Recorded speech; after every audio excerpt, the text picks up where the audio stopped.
Congress Party Mapangkal Kalaba Matamdada, Laibak Asigi Constitution Kanbangam Ganihina, Hanagi Chief Minister Okramibo Vina Fongdokre. Wafamasi Congress Party Gay, J Bapu, J Vim, J Sambidan Abhiyan, Starasigi Wina, Ngasi Manipur Pradesh Congress Committee, MPCC na Hogdok Pagithoramda, Mahang na Fongdokibani. CWC member Gai Kangam, Hanagi Lok Sabagi member, Tia Ismaina, Congress Party ki MLA, Hanagi MLA Singh Amadi, MPCC ki Makuk Thongba Thomi Gayana Sarupyaduna, Congress Babanda Pangthokiba, Avian Hogdok Bagithoram Aduga Mari Lainana, CLP leader Suwairiba, Hanagi Chief Minister Okramibo Binahai, J Bapu, J Bhim, J Sambidam Haiba slogan se Mahakarnataka. Handa Karnataka Pangthokiba Mahatma Gandhi na Congress ki President Oikibagi Chahi Chama Suba Thoramda AICC na Hogdokibani Congress Party na Aviana si Hogdokpagi Warebasi Karidagi Lawkibano Haibasi Aikoina Khangfam Thoi Kumjali Singani Tara Maridagi Narendra Modi na Luchingba BJP gi Lengak Center da Lairakpadagi Lengak Asina Laibak Asigi Constitution da Yeng Liba Mityeng Constitution Sembada Achoba Thodang Lawkiba Dr. B.R. Ambedkar Amade Father of Nation ni Hainariba Mahatma Gandhi da Yeng Liba Mityeng asi Ningba Kainingai ni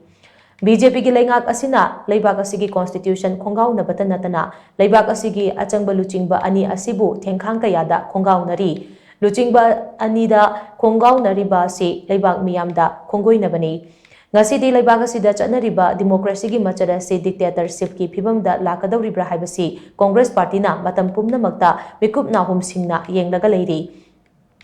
Maragasida BJP gi Lengak Asina Laibak Asigi Constitution asi Semdora Kadra Haibagi Chingnaba amasu Laitaba nate Adubo Hauziki Wairiba Phibam asida Lengak Pairiba BJP na Constitution Semdokpa ngamgani haiba asidi Thazadi haina mahangna phongdoki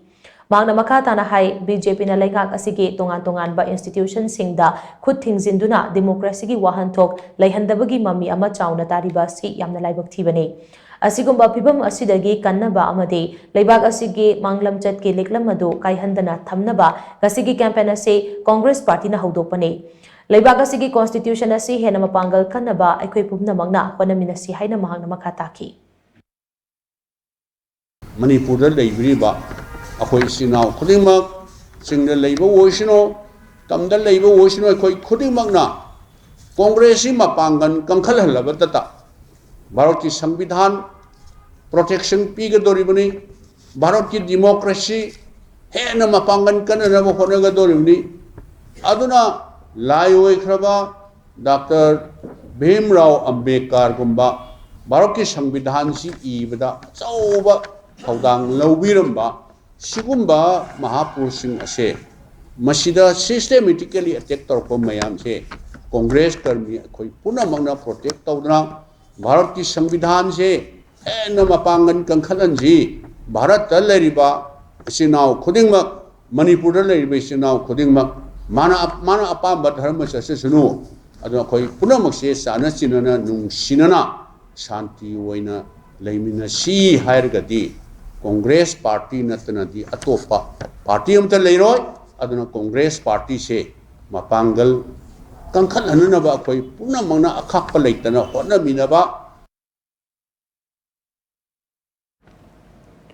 Thawramaduga Mari Lainana AICC gi CWC member Gai Khangamna hai ngasi hawdokliba campaign ase Congress Party Mapangkal Kalhannabaga Mari Lainana pangthokpa campaign nate